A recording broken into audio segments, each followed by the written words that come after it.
Olá! Este é o Grego Bíblico Instrumental 1 e eu sou a professora Lúcia. Sejam bem-vindos a este curso.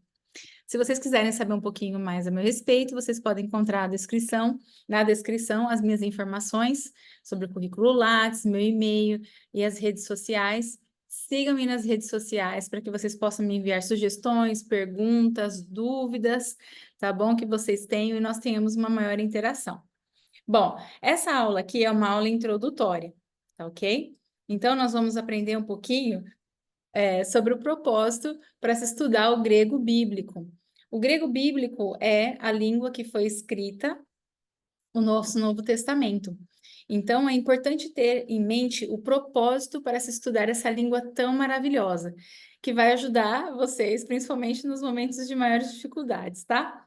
Então, um dos propósitos que eu gostaria de sugerir a vocês é compreender melhor a palavra de Deus e comunicá-la com mais clareza. Que seja um propósito ministerial, né? Um propósito para vocês compreenderem e também fazer a palavra mais clara também, uma forma mais clara para as pessoas que têm contato com vocês e com a palavra de Deus através de vocês.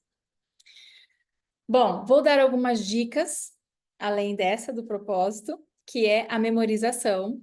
Então, procurem sempre trabalhar com memorização do alfabeto, de vocabulários, das terminações.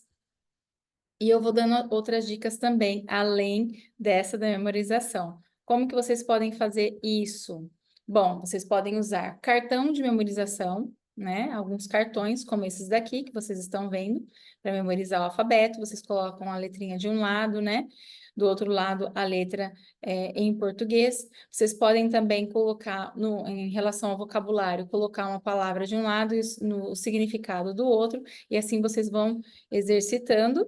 Podem usar um caderno também para escrever numa página a palavra em grego, na outra página ou na frente a palavra em português. Vocês podem usar também algumas folhas coloridas, tá? Em uma das nossas lives eu mostro alguns recursos que eu usei dos meus. E, por exemplo, palavras masculinas, né, em azul, num cartão azul, numa folha azul, ou então palavras femininas numa folha cor-de-rosa, né, e assim por diante. Mas conforme vocês forem aprendendo as palavras, eu vou passando essas outras dicas novamente para vocês, tá ok? Vocês podem usar o sistema mnemônico, que é fazer conexões com o português, com a língua portuguesa, e sempre pronunciar as palavras em voz alta, tá? Sempre vai ajudar isso também. Bom, tempo de estudo e consistência. Procurem sempre dedicar um tempo durante a semana para vocês estudarem o grego bíblico, tá? Principalmente esse curso, que é um curso gravado, então é importante vocês estabelecerem um horário na agenda de vocês.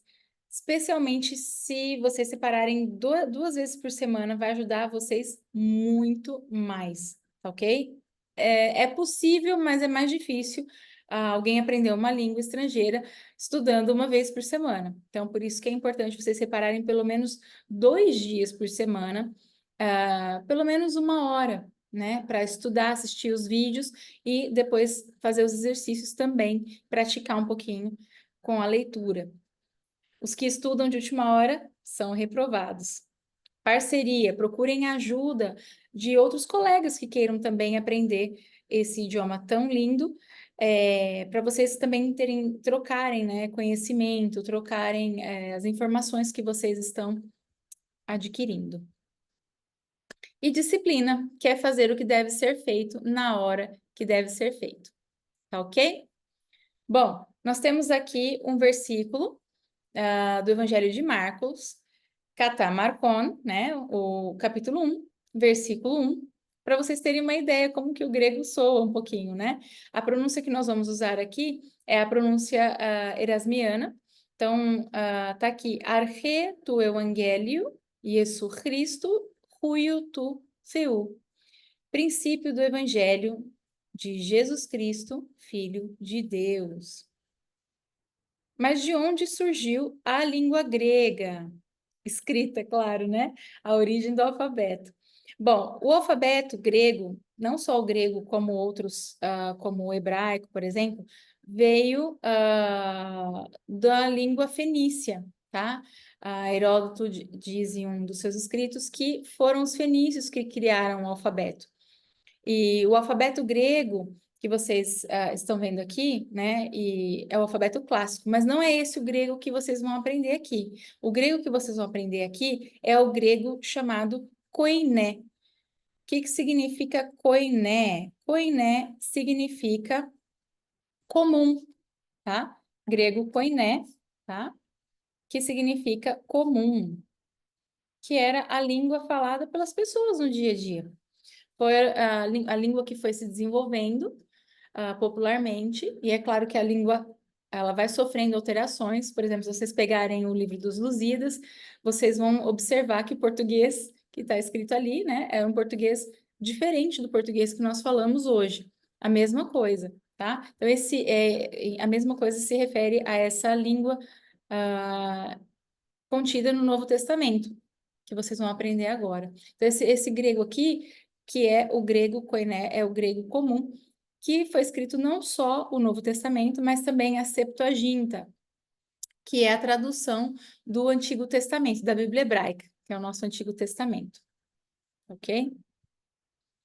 E é claro que o Senhor escolheu essa língua com um propósito, né? Paulo fala lá em Gálatas 4:4a, né? Quando, porém, chegou a plenitude do tempo, Deus enviou o seu filho. Então, essa plenitude do tempo incluía também a língua, que era essa língua universal.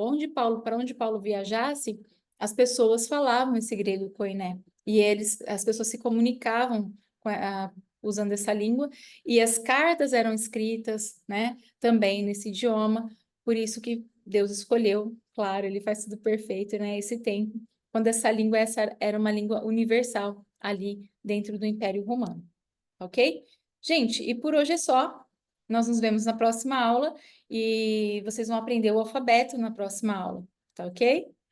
Obrigada e até a próxima!